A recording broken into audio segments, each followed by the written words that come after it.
The first lie didn't sound like a lie. It didn't arrive with a shift in his eyes, a stutter in his breath, or a tremor in his voice. No, the first lie sounded like the most beautiful kind of love. "I just need a little more time, Marissa," Daniel whispered. I can still feel the heat of his skin against mine. I can still feel the way his fingers were laced through my own that night, tight, desperate, like he was afraid I might evaporate into the mist if he loosened his grip for even a second. We were sitting in his car, the heater humming a low, steady drone against the chill of a silver October rain. The air was heavy, smelling of his signature cedarwood cologne and the dregs of a lukewarm coffee cup sitting in the console. At that moment, that scent was the smell of safety. It was the smell of home. He looked at me with those steady, chocolate-brown eyes, the kind of eyes that seemed physically incapable of deception. "I want forever with you," he said, and I believed him. God, I believed him with every fiber of my being, because for 2 years, Daniel hadn't just been my boyfriend, he had been my entire future. My name is Marissa Cole, and this is the story of how the man who promised me a life in the sun was already giving forever to someone else in the shadows. It's a story about the devastating moment you realized you weren't the leading lady in his life. You were just the secret he kept from the person who actually wore his name. I met Daniel on a quiet Thursday afternoon when the world still felt simple before the colors turned gray. I was at my favorite bookstore cafe, a place that smelled of roasted beans and old paper, trying to find a story that felt better than my own reality. I remember reaching for a copy of The Night We Begin Again, my fingers just brushing the spine, when another hand, larger, warmer, landed right on top of mine. I jumped slightly, a small laugh escaping me. I looked up and saw him. He didn't have the flashy, aggressive confidence you usually see in this city. He had a soft, earnest smile that earned my attention without ever demanding it. "Looks like we have similar taste," he said, his voice a rich, smooth baritone. He was an architect, he told me as we sat over 2 lattes that eventually went cold because we couldn't stop talking. He spoke about spaces that make people feel something. He didn't just talk about blueprints or steel beams, he talked about homes that felt like sanctuaries, about the way light should hit a room at 4 in the afternoon to make a person feel at peace. He wasn't just building structures, he was building feelings. By the time I walked out of that bookstore 3 hours later, I felt like I had been seen for the first time in years. Daniel didn't just listen, he curated memories of me. On our 3rd date, he remembered that I liked my tea with a drop of honey, but absolutely no lemon. He remembered the name of the dog I had lost when I was 6. He remembered that I hated the sound of whistling, but loved the smell of rain on hot pavement. In a world full of distractions, being remembered by someone like Daniel felt like the ultimate form of love. It felt like being anchored. As the weeks turned into months, our relationship grew with the same deliberate, steady pace as the buildings he designed. He was the man who showed up at midnight when my car battery died on a deserted highway. He was the man who brought me homemade soup and sat in absolute silence for 4 hours while I battled a flu. I remember one night we were standing on his balcony, the city lights twinkling like fallen stars below us. He pulled me close, his chin resting on the top of my head, and whispered, "I don't just love you, Marissa. I admire you. I admire the way you see the world." No one had ever said that to me, not my exes, not even my parents. It felt like a foundation was being poured, deep, strong, and unbreakable. We talked about the future constantly. We talked about a small house by the coast with floor-to-ceiling windows so he could watch the storms roll in. We even joked about the golden retriever we'd eventually own. Friendly and loyal, he'd say, kissing my temple, just like us. But even then, in the golden glow of those early days, there was a crack I chose to overlook. It was a hairline fracture, almost invisible to the naked eye. Whenever the conversation drifted toward a concrete timeline, when we might move in together or when he might finally introduce me to the family he spoke of so vaguely, Daniel would get this specific look in his eyes, a brief flickering shadow that vanished as soon as it appeared. He would smile that thoughtful architect's smile, squeeze my hand and say, "Soon, baby. I just need to get this firm on its feet. I want to give you the world, and I want to do it right. I want to make sure the floor is solid before I ask you to walk on it. Soon." I told myself that soon was a promise, a sacred vow of what was to come. I didn't realize it was actually a countdown. I was so busy admiring the beautiful facade he was showing me that I never noticed the architect was building my dream on a graveyard of secrets. I was living in a house of cards, and the wind was just starting to pick up. Our love didn't just grow, it solidified. It became the atmosphere I breathed. For 2 years, Daniel wasn't just a person in my life. He was the architecture of my daily existence. He was the man who knew the exact frequency of my anxiety and knew how to tune it out with a single look. He wasn't flashy with his affection. There were no grand, empty gestures that demanded an audience. Instead, there was a quiet, relentless consistency that felt far more dangerous because it felt so real. I remember a Tuesday in mid-November. The radiator in my apartment had burst, and the floor was an inch deep in freezing water. It was 2 a.m. I called him, my voice shaking from the cold and the stress. He didn't just answer, he was at my door in 20 minutes with a toolkit, a shop vac, and a thermos of coffee. He didn't complain. He didn't make me feel like a burden. He just rolled up his sleeves and worked until the sun came up. That was Daniel. He was the man who showed up. He was the man who made the world feel manageable. Whenever I had a bad day at work, when the pressure of my master's research felt like it was crushing me, he would listen for hours. He wouldn't just nod and wait for his turn to speak. He would ask questions that proved he had been paying attention to every detail of my thesis. He would pull me close, the scent of cedar wood and rain clinging to his sweater, and whisper, "You are brilliant, Marissa. I don't just love you, I admire the person you're becoming." To a woman like me, a researcher used to being judged on results, being admired for my process, for my soul, was the ultimate drug. We spent our weekends walking through neighborhoods we couldn't yet afford, pointing out the crown molding on Victorian houses or the clean lines of modern lofts. We were building, he said. We were laying the groundwork for a life that would be as stable as the skyscrapers he designed. We even named our future dog, a golden retriever named Blueprint. It was our private joke, a tiny, shared piece of a future that felt as solid as the ground beneath my feet.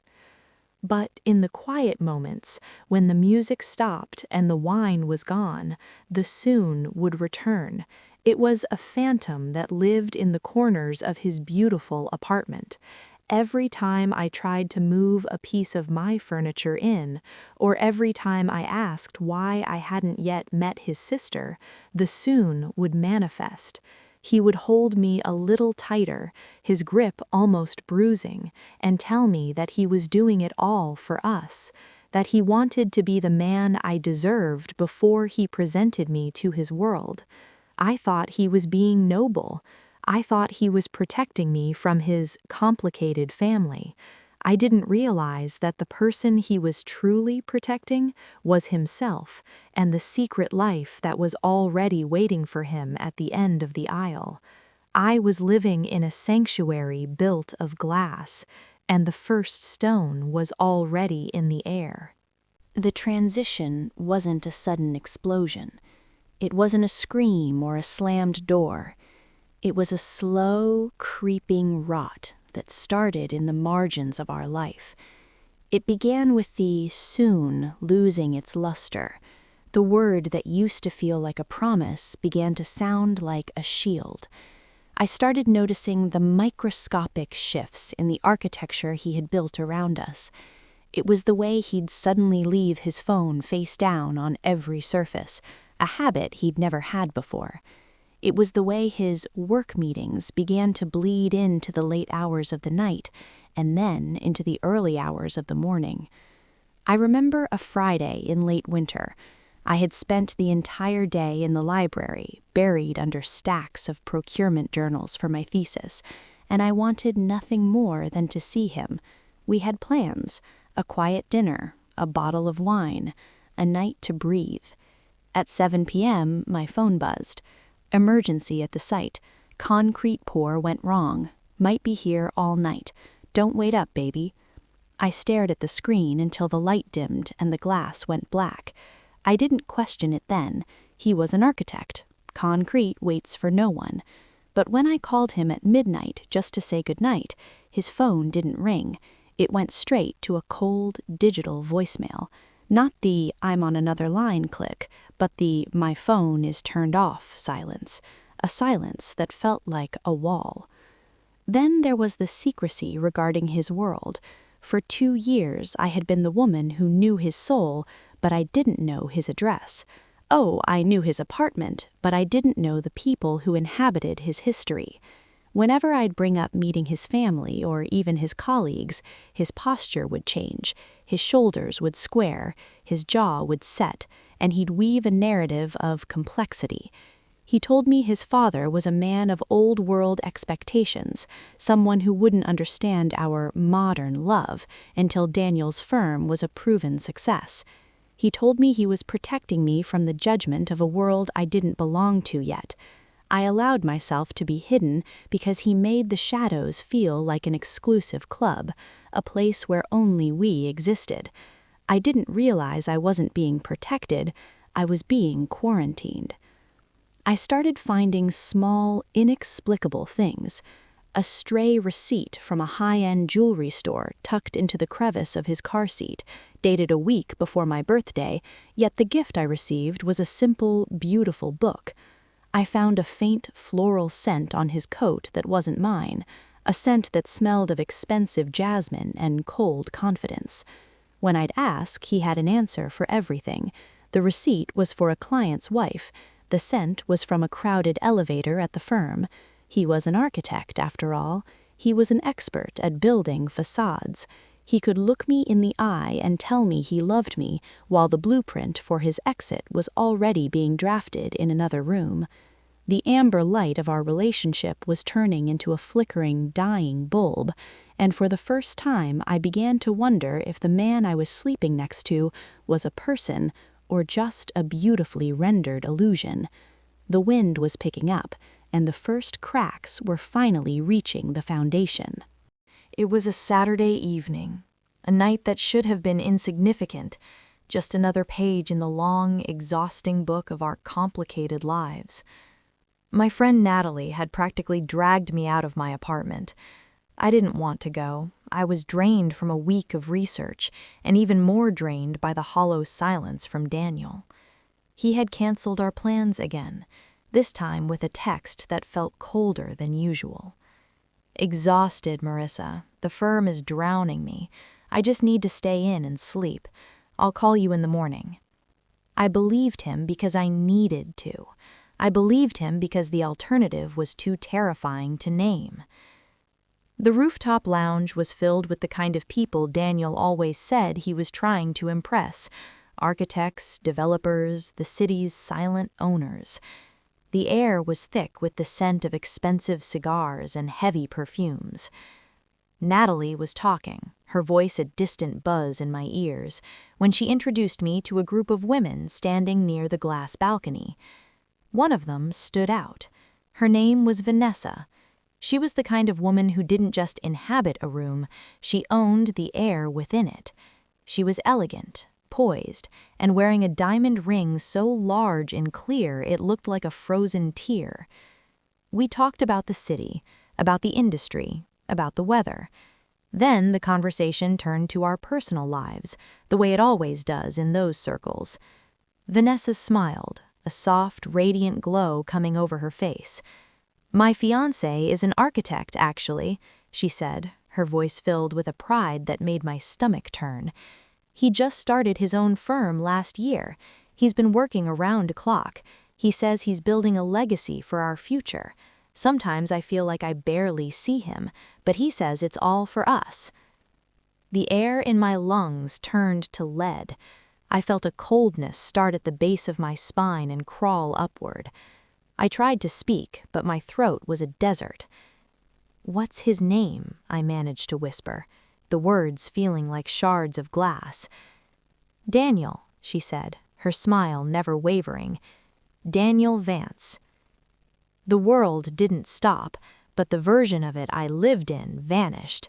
I could hear the champagne glasses clinking, the muffled roar of the city below, and the upbeat party music that now sounded like a funeral march. I looked at her, searching for a lie, searching for a mistake. "How long have you been together?" I asked, my voice sounding like it belonged to a ghost. "Almost 3 years," she replied, tucking a strand of hair behind her ear. "It's been a whirlwind. He's so focused, so brilliant. We actually got married last month, just a small, private ceremony in the hills. He didn't want the noise of the city. He said he wanted it to be our secret sanctuary." Married. Last month. 3 years. The words were stones being dropped into a deep, dark well. Daniel had been with me for 2 years. He had been with her for 3. While he was bringing me soup and talking about our golden retriever, he was planning a wedding. While he was telling me he admired my soul, he was saying "I do" to a woman whose family had the capital his firm needed. I forced myself to nod, to offer a hollow, terrifyingly polite "congratulations." I walked toward the edge of the roof, the wind whipping my hair across my face, and I looked out at the city lights. Every one of those lights felt like a lie. Every building felt like a tomb. I wasn't the woman he was building a life for. I was the secret he used to escape the life he had already bought. I wasn't his sanctuary. I was his shadow. And in that moment, under the golden lights of a party for a man I no longer knew, the architecture of my world finally, completely collapsed. I didn't confront him that night. I didn't call him screaming from the rooftop, and I didn't crumble in front of Vanessa.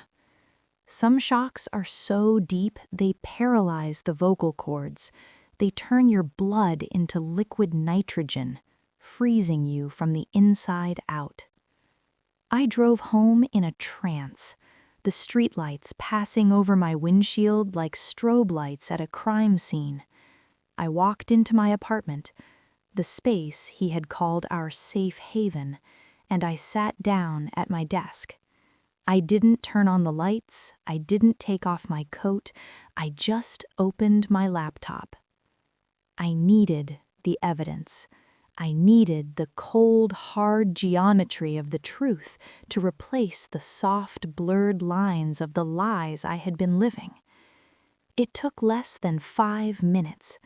Vanessa hadn't hidden her life, she had celebrated it. Her profile was a digital monument to the man I thought I knew. I sat there in the silence of my bedroom, the blue light stinging my eyes, and I performed a digital autopsy on the last 2 years of my life. There were the wedding photos, high resolution, professional, perfect. There was Daniel, wearing the silver cufflinks I had given him for our first anniversary. The ones I told him represented us because they were two parts of a whole. He was wearing them as he held her hand in a sun-drenched garden. The caption was a knife to the heart. "Forever begins today with my best friend and the most honest man I know." Honest. The word felt like a physical blow. I scrolled further back, my breath coming in shallow, ragged hitches. I found a photo from last Christmas, the day he told me he had to fly to a crisis meeting in Chicago. The photo showed him at a black tie gala, his arm around Vanessa's waist, a glass of champagne in his hand, looking radiant.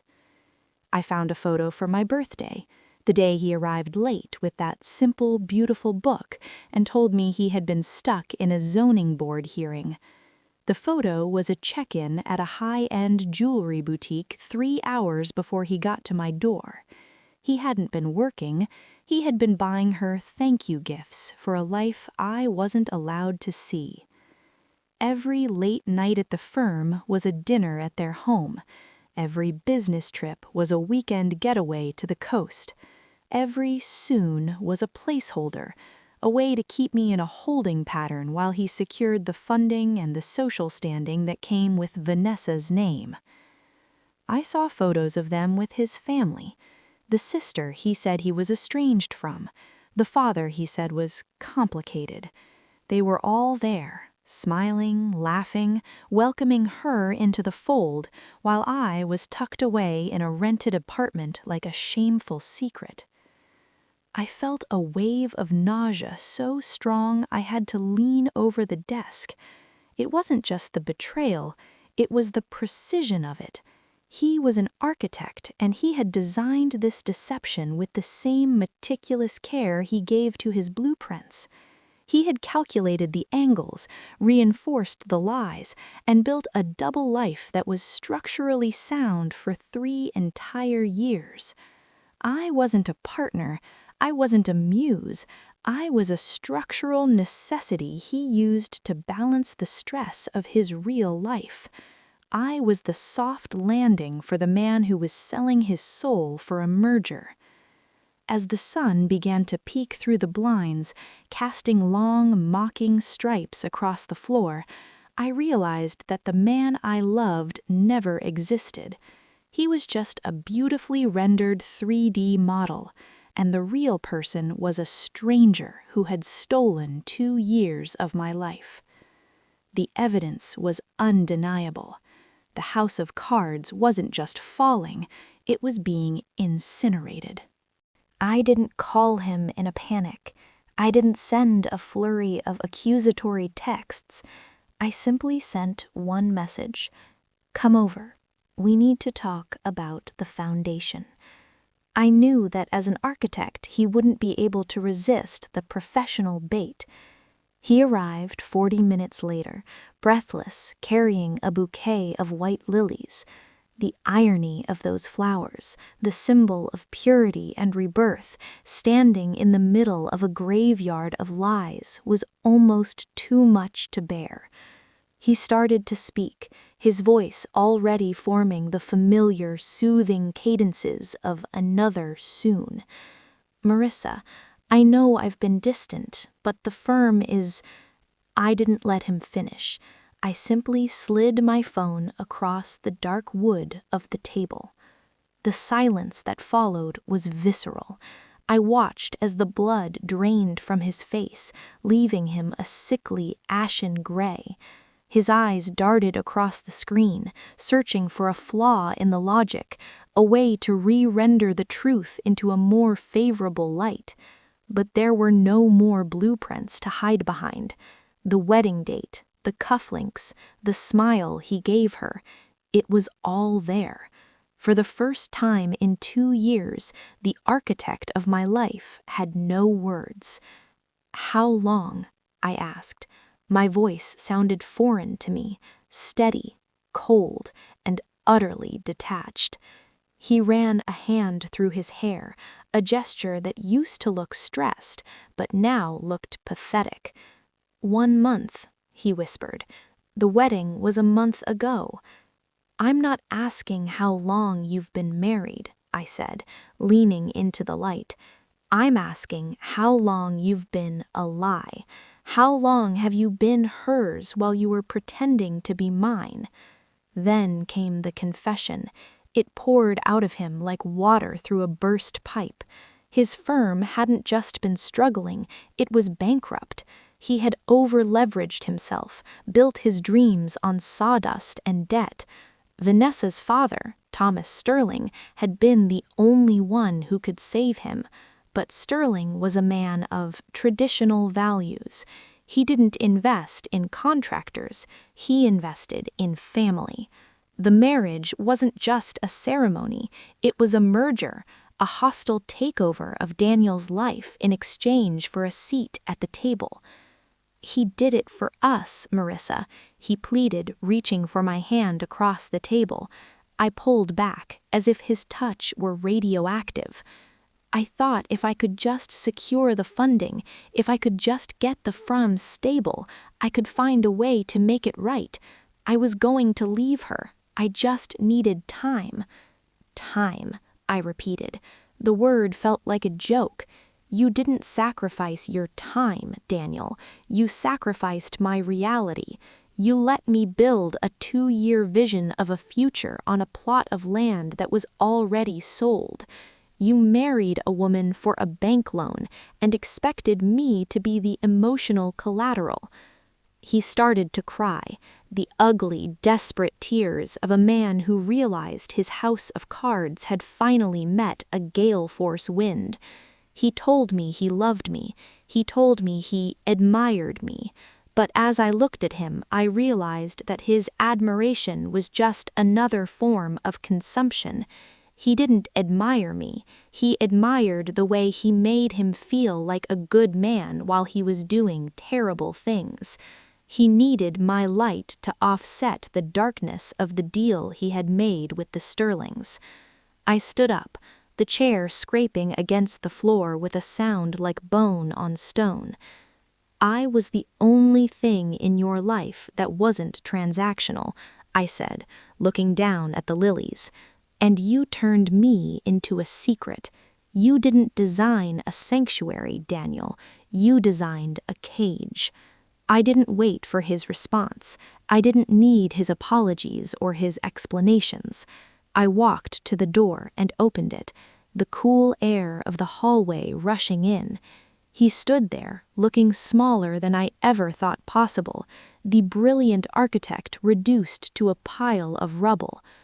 I would have chosen you, he whispered as he passed me. You already chose, I replied. And as I closed the door, the sound of the lock clicking into place was the most beautiful thing I had heard in 3 years.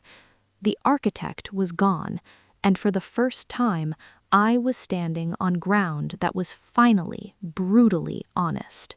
Healing didn't come with a grand revelation or a sudden burst of sunlight. It came in the quiet, mundane moments of reclaiming my own skin. It came the first morning I woke up and realized I hadn't checked his social media, and the first evening I realized I didn't care if his phone was on or off. I spent weeks deconstructing the 2 years I had lost, taking apart the lies like a structural engineer inspecting a failed bridge. I realized that the hardest part wasn't losing Daniel, it was losing the version of myself that believed I was only worth loving in the dark. I moved into a small apartment on the other side of the city, a place with floor-to-ceiling windows that I chose and I paid for.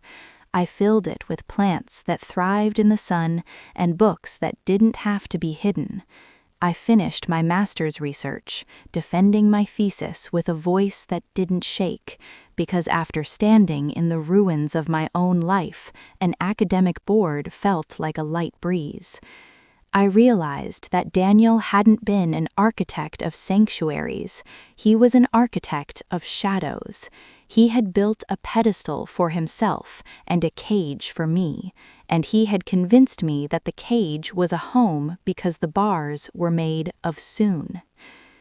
6 months after that final click of the lock, I received a message from Vanessa.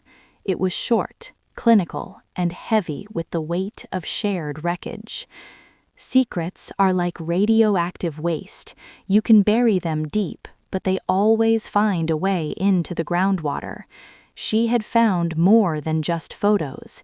She had found the paper trail of a man who was using her family's legacy to fund a life of quiet desperation. Their marriage, the merger he had sacrificed my soul for, didn't survive the truth. When the Sterlings pulled their funding, Daniel's firm didn't just stumble, it vanished.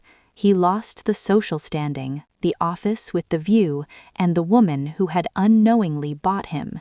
He was left with exactly what he had given me, nothing but a blueprint of a life that couldn't stand on its own. I still walk past that bookstore cafe sometimes. I don't avoid the street anymore, and I don't look for his car in the rain. I see young women inside, reaching for their own stories, and I want to tell them that the most important structure they will ever build is their own self-respect. I learned that real love doesn't ask you to wait for a soon that is contingent on someone else's convenience. Real love doesn't require a secret sanctuary because it is proud to stand in the light. The greatest betrayal wasn't that Daniel married someone else. It was that he expected me to be grateful for the crumbs of his life while he gave the feast to another woman. He thought my heart was a project he could put on hold indefinitely, but he forgot that a woman who knows her own worth is a force of nature. The day I walked away from the architect, I didn't just lose a relationship, I found my foundation. I learned that the most powerful love story isn't about finding the one who completes you. It's about finally realizing that you are the one worth choosing. And this time, with the sun on my face and the world at my feet, I chose me. Thank you for staying with Marissa through the rain and the revelations. This story is a reminder for anyone sitting in the shadows, waiting for a soon that never arrives. You are not a backup plan, and you are not a secret. Your worth is not determined by who chooses you, but by who you choose to be when the lies are stripped away. If this story resonated with you, if you believe that honesty is the only foundation worth building on, leave a chosen in the comments below. Let's fill the feed with a reminder that we are our own masterpieces. Don't forget to like this video to support stories of resilience, share it with someone who needs to hear it, and subscribe to Echoes of Trust and Betrayal for more deep dives into the human heart. Remember, you are the architect of your own life. Make sure you build it on the truth. We'll see you in the next story.